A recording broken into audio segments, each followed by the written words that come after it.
Today, Raila is here. He would have loved a crowd like this. This was his moment of excitement, his fodder. But today, Raila speaks to us in silence. Total silence. This silence is loud.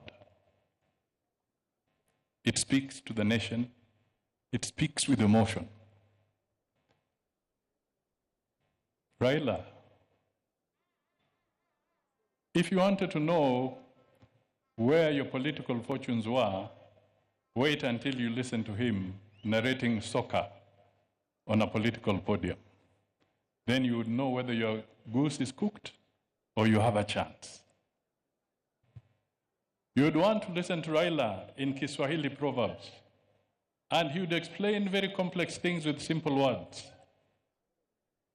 Hata mkia ni nyama.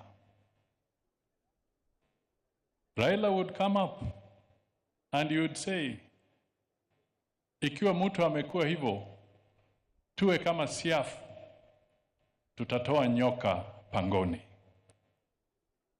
This was Raila explaining himself. He stood for a lot of things. His spirit is unbogable. Raila suffered. He had a checkered career. But one thing, Raila never allowed the history to hold him prisoner.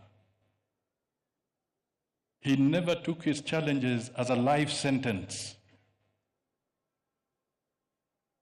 He stood up, walked, and moved further. We are here because Raila lived in this country.